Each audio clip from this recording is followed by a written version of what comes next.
예, 여러분 정치화법 시간이 돌아왔습니다. 오늘은 본격적으로 민법 본격적으로 들어가기 전에 몇 가지 중요한 용어들을 좀 살펴보고 해볼까 합니다. 근데 제가 잠깐만요. 여기를 띄워놔야 되는데 하나 더 뒤에 걸 띄워놨었네요. 그래서 오늘은 이제 좀 전에 봤던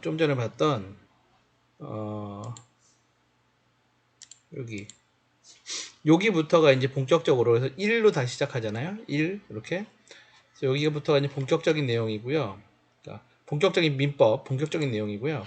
오늘 할 내용은 이제 마지막, 본격적으로 들어가기 전에 할 마지막, 이제 권리 능력이라고 부르고, 법적인 능력이라고도 부르는데, 이 권리 능력에 대해서 좀 얘기를 하려고 그래요. 그러니까 권리 능력만 있는 게 아니고, 이 법적으로 요 능력이라고, 요 능력이라고 하는 요거에 대해서 좀 해볼까 합니다. 능력? 나 능력 있어. 그런 능력이 아니죠. 우리가 법에서는 참 이것저것 요것 그것을 이렇게 다 구분 짓는 걸 되게 좋아해요. 법에서는. 물론 이제 구분을 안 지었을 때 생기는 부작용들이 있기 때문에 그래서 이제 구분을 많이 짓는 건데요. 아무튼 좀 그래서 똑같은 사람이라고 해도 어떤 법률 행위를 할 수 있는, 또 거기에 대해서 책임을 질 수 있는지, 뭐 이런 거에 대해서 몇 가지 그 인간이 갖고 있는 능력들을 구분해 놨습니다. 그 구분된 네 가지를, 원래 총 5가지인데요. 그 중에 하나는 별로 의미가 없는 것 같아서 빼버렸어요. 우리 신분행위 능력이라고 하는 게 있는데, 그거는 이제 특정한 케이스에서만 통용되는 거니까, 그러니까 뭐 입양이라든지 뭐 이런 데에서만 통용되는 거니까, 그거는 제가 뺐고요. 그래서 오늘은 이제 4가지에 대해서만 살펴볼 겁니다.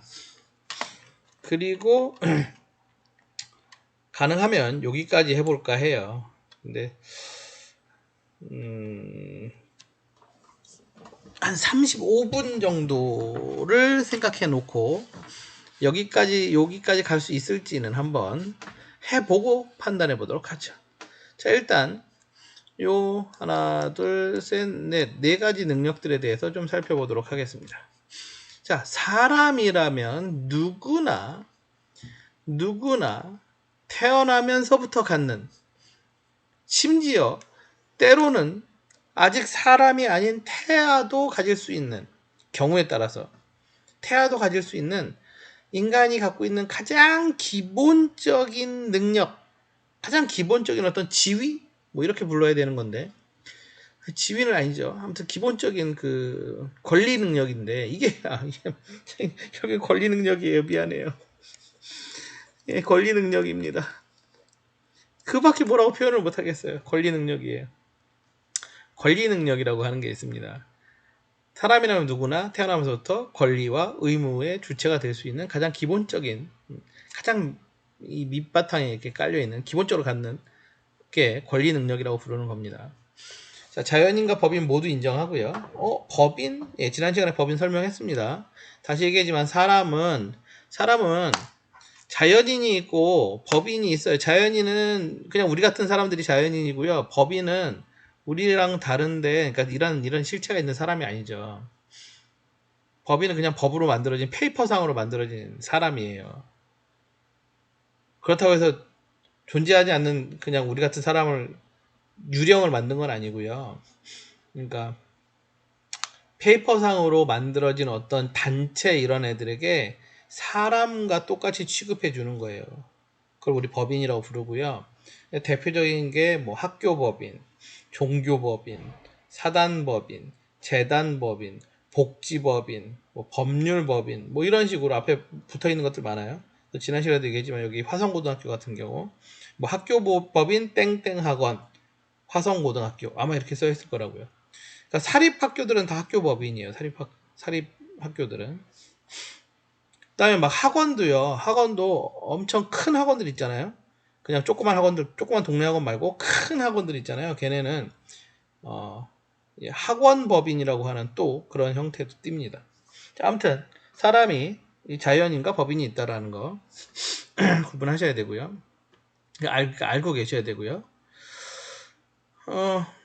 그래서 뭐 이 부분은 그냥 가장 기초적인 거라 뭐 이런 얘기까지는 요 얘기까지는 설명이 필요 없을 것 같고요. 자, 권리와 의무는 한 세트입니다. 그래서 권리 없으면 의무도 없어요. 자, 그 다음 여기서부터가 이제 진짜 중요한 애들이죠. 자, 사물을 판단하고 이에 따라 뭐를 할 수 있는 의사 능력을, 그러니까 의사 결정을 할 수 있는 능력. 의사 결정을 할 수 있는 능력.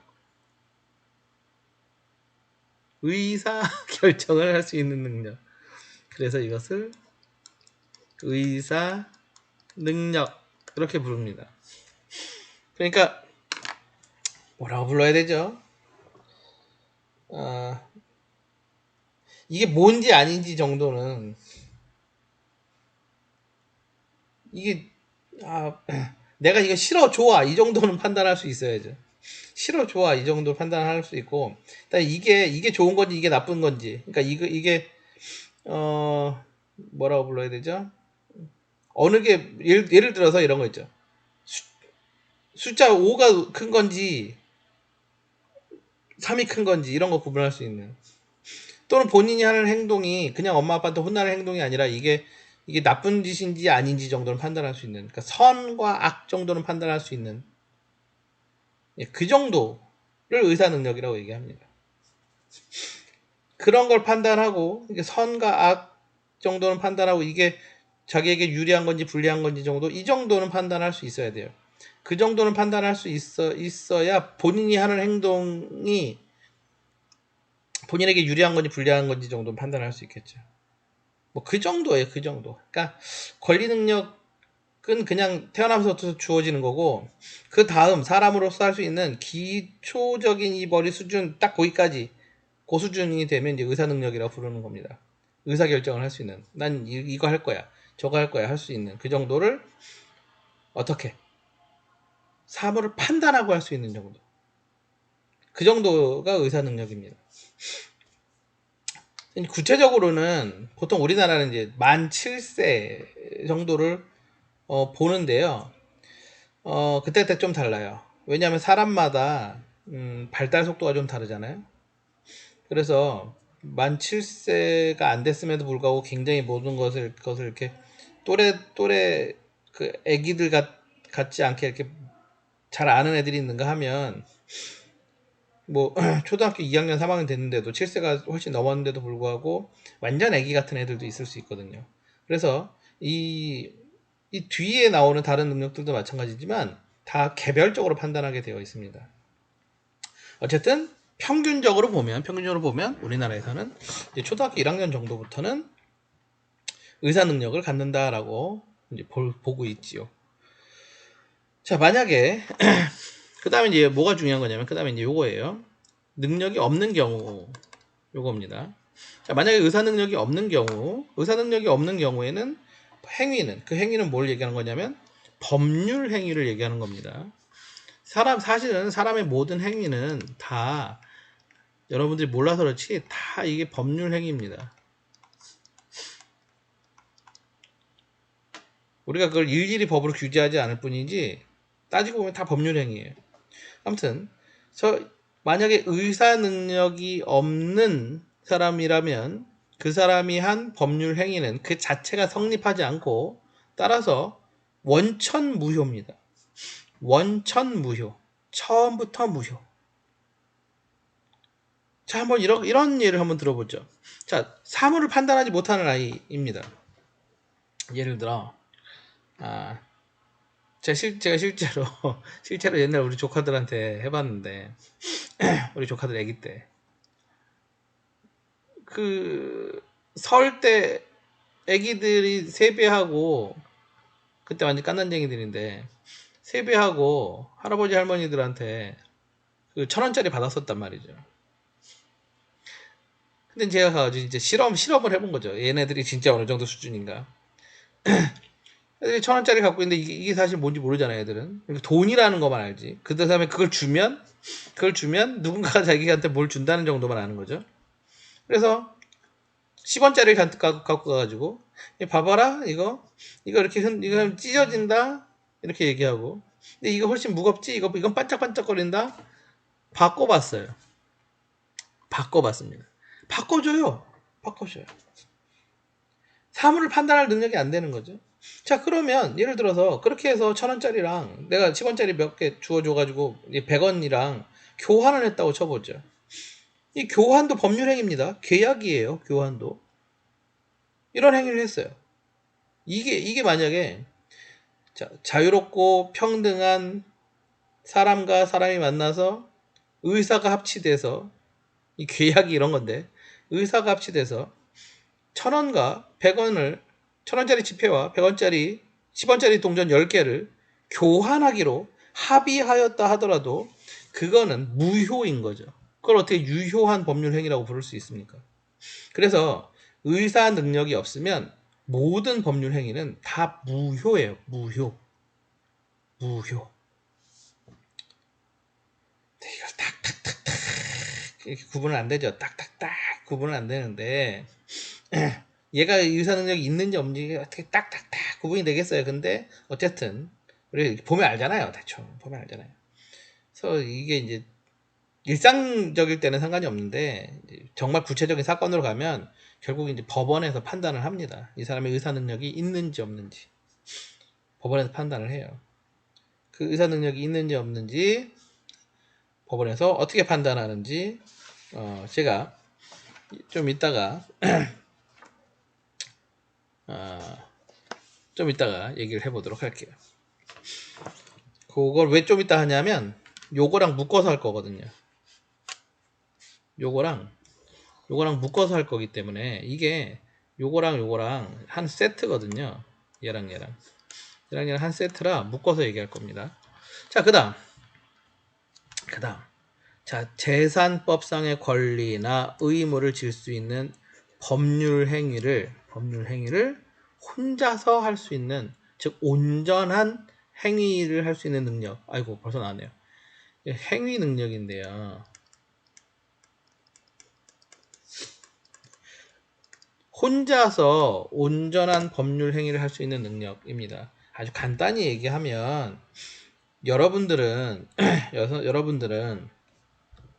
여러분들에게 의사 능력이 있어요, 없어요? 여러분들에게.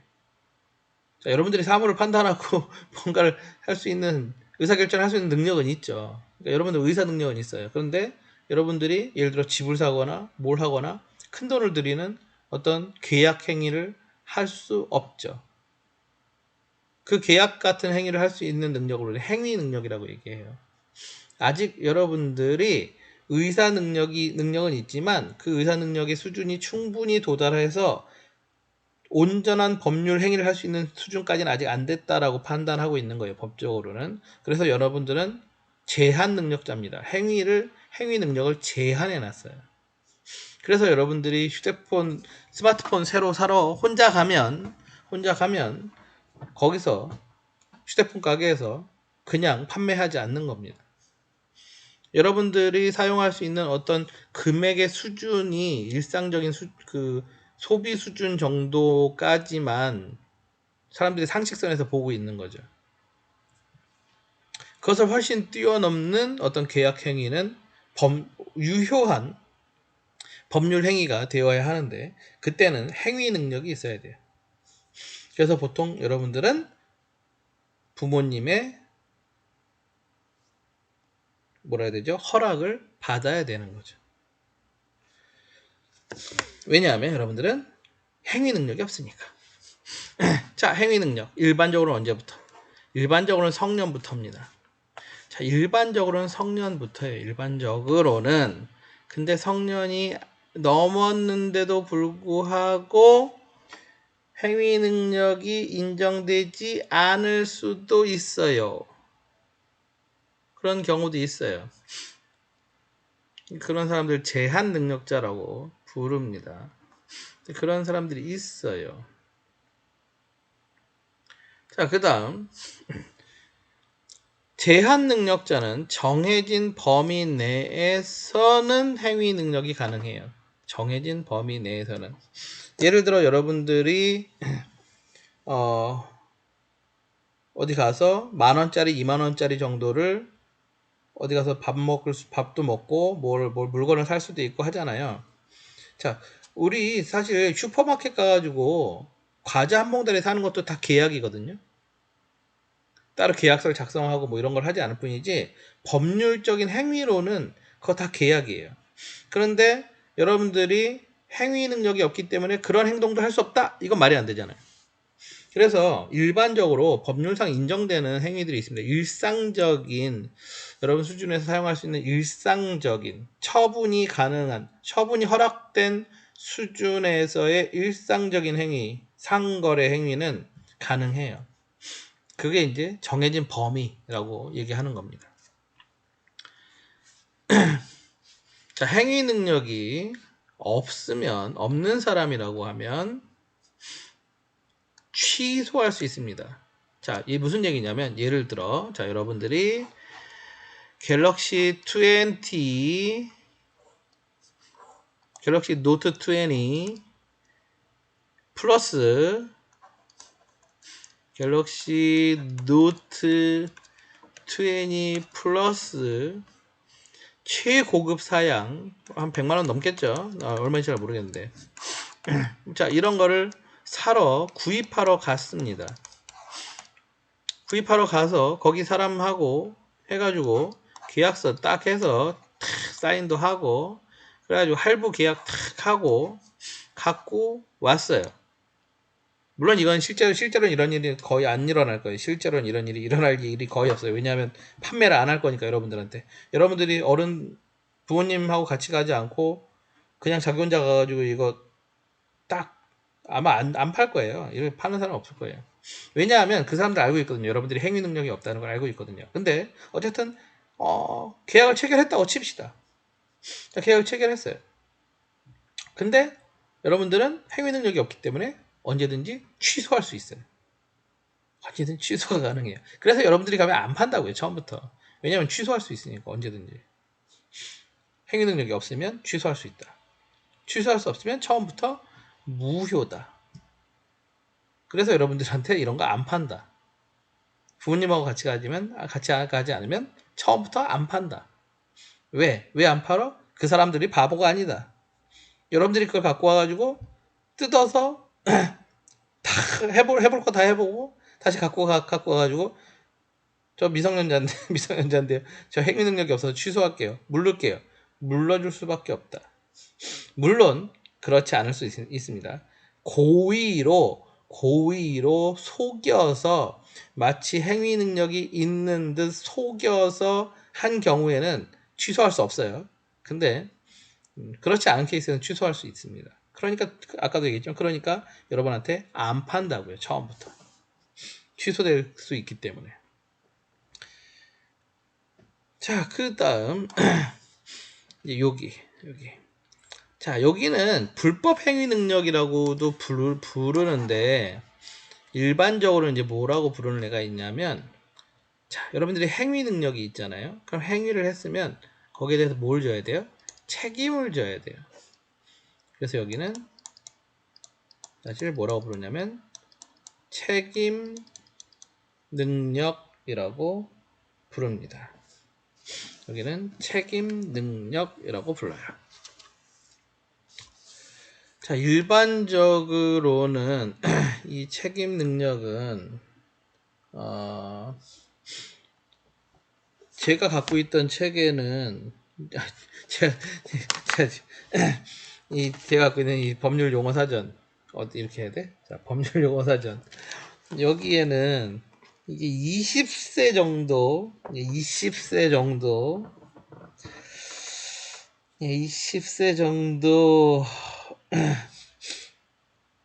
나오는데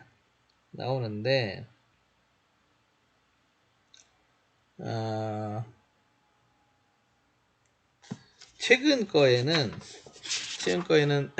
19세 그러니까 전에는 만 20세라고 나왔는데 지금은 19세 정도로 바뀌었어요. 근데 아까도 얘기했지만 이게 딱 몇 살부터 무조건 있다라고 보진 않습니다. 몇 살부터 무조건 있다라고 보는 건 아니기 때문에 이것도 개별적으로 판단해야 돼요. 이것도 왜 개별적으로 판단을 해야 되냐면 역시 사람마다 발달의 정도가 차이가 있기 때문에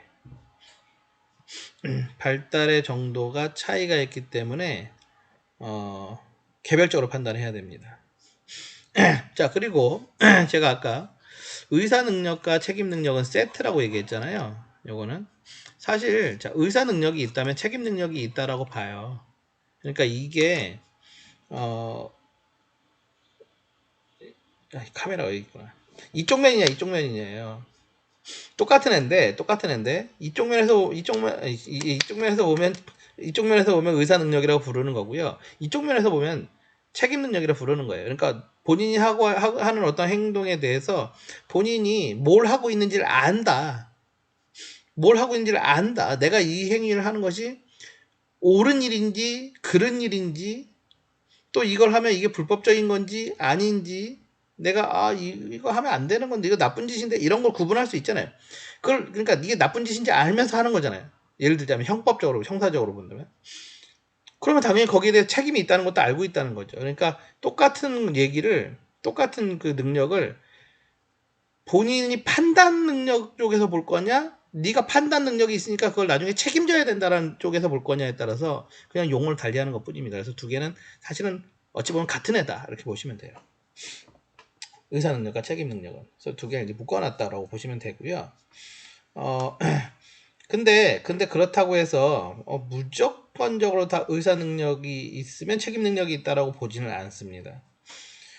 아무래도 어쨌든 이 책임 능력이라고 하면 그래도 그냥 단순한 의사 능력보다는 조금 더 있어야 되잖아요, 이게. 그래서 우리나라에서는 14세 만 14세가 되지 않은 애는 책임 능력이 없다라고 봐요. 그러니까 의사 능력하고 책임 능력이 온전히 그러니까 똑같은 얘기를 이쪽 편이냐 이쪽 편 이렇게 해야 되나? 이쪽 편이냐 이쪽 편이냐를 갖고 얘기하는 거긴 하지만 의사 능력이 있다고 해서 무조건 책임 능력이 있다고 보진 않는다는 거죠. 애매하게도. 왜냐면 책임 능력은 이제 법적인 책임 능력을 얘기하기 때문에 특히 뭐예요? 배상 책임이 있기 때문에 그러니까 처벌받을 수 있기 때문에 그래서 책임 능력은 의사 능력보다 조금 더 이렇게 높게 봅니다. 그래서 우리나라에서는 어쨌든 우리나라 소년법에서는 만 14세가 되지 아니한 자는 처벌하지 아니한다라고 되어 있어요. 그래서 만 14세가 되지 않은 애들은 잘못을 해도 그래서 그것들이 무서운 놈들인 거예요. 그래서 지네들이 알아요. 요즘은 초등학생들이 알잖아요. 자기들이 심지어 살인을 저질러도 자기네들 감옥 안 간다는 거 알고 있어요. 왜? 자기네는 책임 능력이 없기 때문에. 요즘 것들은 그래 무서운 새끼들이 이것들이. 그래서 막 그런 수업 시간에 제가 그쪽 얘기를 해도 될지 잘 모르겠는데 그래서 초등학교 고학년 애들이 또는 중학교 1학년 애들이 초등학교 저학년 여학생들 막 뭐 성추행, 성폭행 이런 사건도 벌어지잖아요. 근데 얘네가요, 근데 그 정도 할 정도 애들이면 본인들이 책임 능력이 없다는 걸 지네들도 알아요. 형들한테 저기 소년원 왔다 갔다 하신 형들하고 친해가지고 지네가 다 알아요 그거를. 그래서 더 무서워 이놈의 새끼들은. 아무튼 우리나라는 14세 넘으면 그때부터 일반적으로 책임 능력이 있다라고 봅니다. 그래서 14세가 되지 아니한 자는 처벌하지 아니한다라고 형법엔 되어 있어요. 요즘에 그 얘기가 많이 있죠. 더 낮춰야 된다. 요즘 것들은 영악한 놈들이다. 뭐 이런 얘기도 나오고 있죠. 아무튼 그쪽 측면이 이제 책임 능력이라고 보시면 되겠고요. 자, 보통 만 19세 전후의 능력이나 역시 개별적으로 판단합니다. 개별적으로 판단해요. 왜? 사람마다 좀 다를 수 있어요. 그 얘기는 조금 있다 하고 자, 능력이 있으면 당연히 본인이 한 행동에 대해서 책임을 져야 되겠고요. 자, 만약에 능력이 없는 경우, 그러면 법정 감독 의무자가 손해배상 등의 책임을 부담해야 됩니다.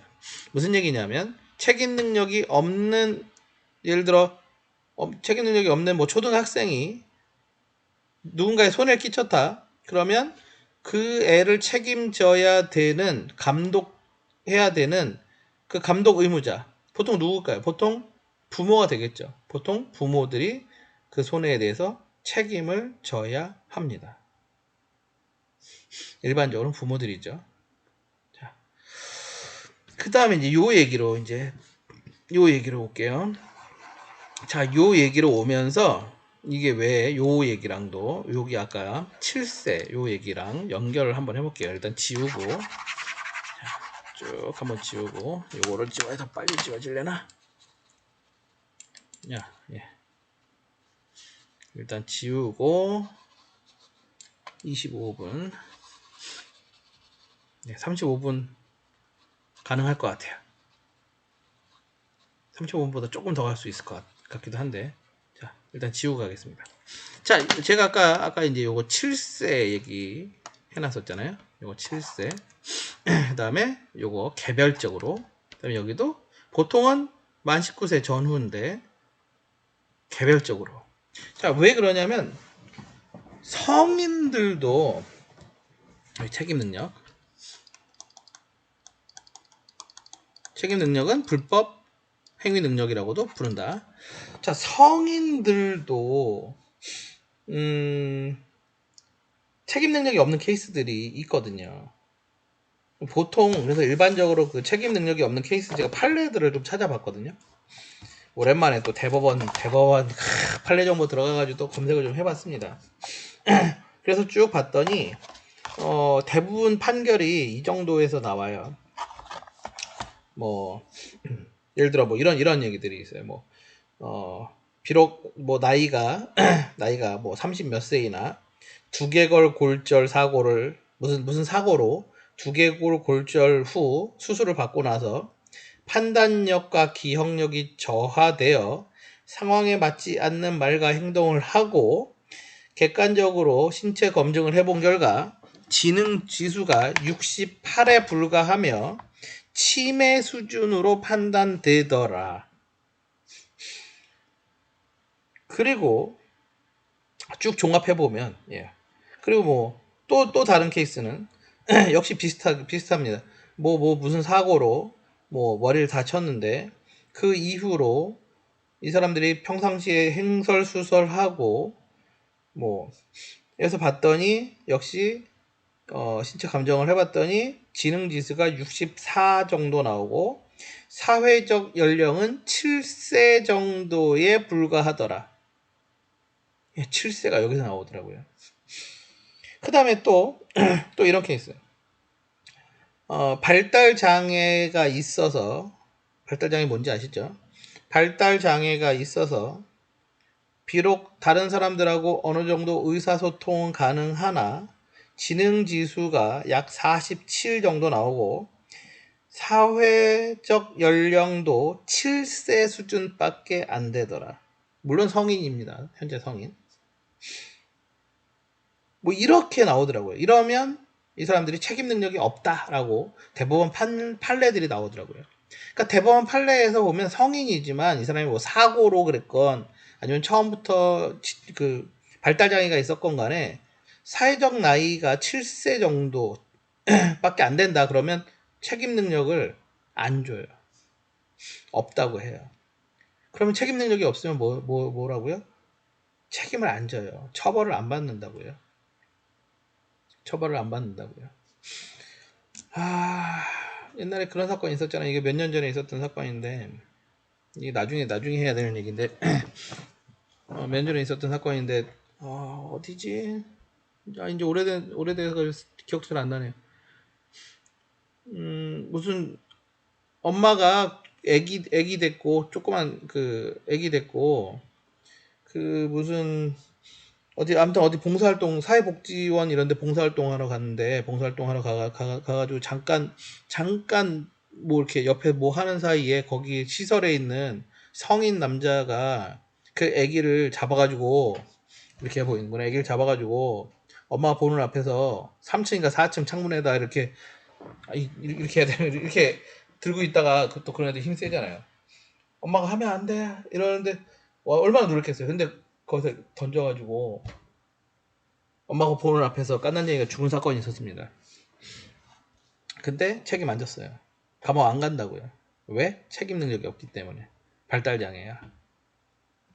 이런 게 책임 능력이에요. 이런 게.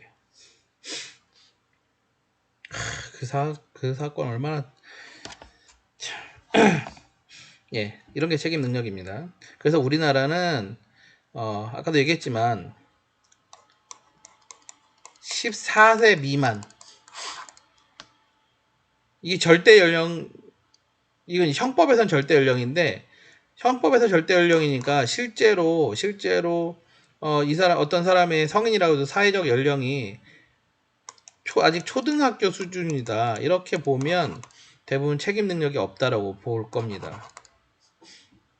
근데 아무튼 이건 이제 판결마다 좀 달라요. 판결마다 좀 다른데 보통 우리나라에서 책임 능력이 없다, 성인인데 책임 능력이 없다라고 판결난 대법원 판례들을 보면 대부분 7세 정도의 지적 수준 밖에 안 된다. 이런 사람들만 성인도 책임 능력이 없는 거로 판단을 하고, 성인인 경우에 뭐 책임 능력이 없다라고 주장을 했으나 책임 능력이 있는 거로 판결되는 케이스들도 있어요. 그럴 때는 나이를 구체적으로 명시하진 않지만 아까처럼 뭐 사회적 나이가 7세 정도에 불과하여 뭐 이렇게 구체적으로 표현해 주진 않지만 뭐 이런 식으로 아까 제가 찾아본 판례에는 뭐 의사소통 능력이 정상인의 수준은 아니지만 어느 정도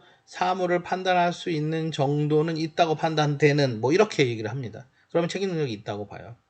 비록 뭐 발달장애가 있건 뭐가 하건 간에. 자, 뭐 이렇게 여기까지가 책임 능력이 되겠고요. 뒤에 가서 얘기하다 보면 뭐 계속 이 책임 능력, 의사 능력, 행위 능력 이 얘기는 계속 나올 거예요. 특히 이제 나중에 여러분들이 미성년자의 계약 뭐 이런 부분으로 가면 이런 얘기 계속 나올 겁니다.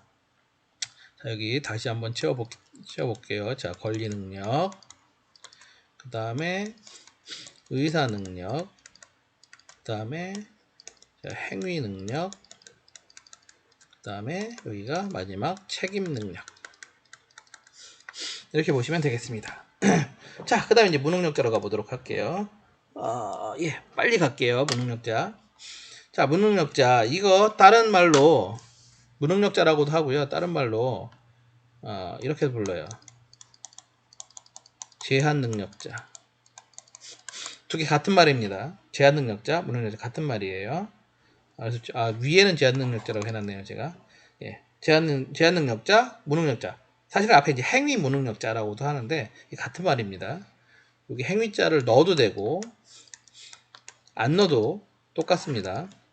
무능력자, 행위 무능력자, 제한능력자 다 똑같은 말이에요. 일단 자, 의미를 보도록 하죠. 자, 권리와 의무를 가지기 위한 행위를 혼자서 완전하게 할 수 없는, 즉 행위 능력이 없는 사람, 행위 능력이 없어요. 즉 법률적인 행위를 할 수 있는 능력이 없다라고 보시면 돼요. 자, 그 사람들인데 이 사람들의 종류를 좀 보면, 자, 우선 여러분들 만 20세에 이르지 아니한 자들, 바로 여러분들은 아직 제한 능력자가 되겠고요. 그런데 미성년자가 혼인을 한 경우, 미성년자도 결혼할 수 있습니다. 결혼을 하면 행위 능력자로 봐요. 성년자로 봐서 결혼하면요, 여러분 결혼하시면 돼요. 결혼하시면 이때부터 행위 능력이 생겨요. 아이고 생겨요. 그거를 뭐라고 부르냐면, 우리나라는 결혼하면 어른 취급 받는 거잖아요. 그래서 그거를 성년의제라고 불러요. 이런 거를 성년의제. 결혼했으니까 어른이다 이거지. 결혼했으니까 너 어른이야 이제. 그러니까 술도 한잔 해. 괜찮아. 이제 어른이잖아. 안 돼요. 어른이니까 담배도 한 대 펴야지. 안 돼요. 그런 걸 할 수 있는 나이는 아니에요. 그런 것까지 허용되는 성년 의견은 아닙니다. 그런 건 안 돼요. 그런 건 안 되고 그냥 민법상의 행위만 할 수 있어요. 재산법상의 권리와 의무를 행사할 수 있어요. 그러니까 계약 이런 거 체결할 수 있다는 거죠. 그거 빼고 나머지는 다 애예요. 재산상의 행위 능력을 빼고 나머지는 다 그대로 애입니다. 이거 결혼했다고 해서 완전 어른 취급해주는 건 아니에요. 헷갈리시면 안 됩니다. 자, 그 다음에 이제 땡땡 후견인 제도라고 하는 게 있습니다. 땡땡 후견인 제도. 자, 땡땡 후견인 제도를 왜 제가 땡땡이라고 해놨냐면 종류가 더럽게 많아요. 자, 피성년, 피땡땡 후견인. 자, 피성년 후견인 있고요. 피한정 후견인 있고요. 피특정 후견인 있습니다. 자, 어쨌든 이 사람들은 요거예요. 여기가 핵심이에요. 자, 질병, 장애, 노령, 그 밖의 사유로 인해서 정신적 제약이 있어서 사무를 처리할 수 있는 능력이 지속적으로 결여돼 있어. 계속 없어. 아무것도 없어. 그러면 이 사람들은 피성년 후견인이라고 불러요. 그래서 이런 사람들에 대해서 청구권자의 청구권자는 뭐 다양합니다. 뭐 저기 부모, 형제, 사촌 이내 친족, 그다음에 지방자치단체 장도 가능해요. 이 사람들의 청구해서 가정법원에서 심판합니다. 심판해서 해줘요. 그 다음에 사무를 처리할 능력이 그냥 부족해. 그러면 피한정 후견인이라고 부르고요. 그리고 일시적으로 특정한 사무에 대해서만 그럴 경우에는 피특정 후견인이라고 부릅니다. 용어가 이 사람이 지속적으로 그러니까 아예 행위 능력이 아예 없냐 아니면 조금 부족하냐 아니면 특정한 부분에서만 부족하냐 이거에 따라서 이렇게 용어를 조금 달리 합니다.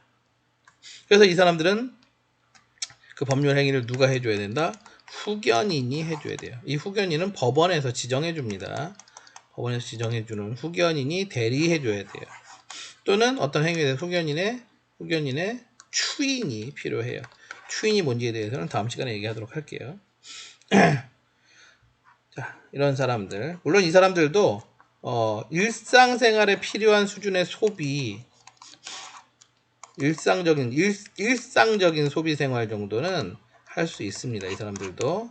그러니까 여러분들 똑같죠? 여러분들이 일상적인 소비 생활을 할 수 있는 것처럼 그 정도는 할 수 있어요. 허가된 수준 내에서는. 자, 그렇게 보시면 되겠습니다. 35분에 끝낸다 그래놓고 이미 38분이 가고 있네요. 자, 여기까지.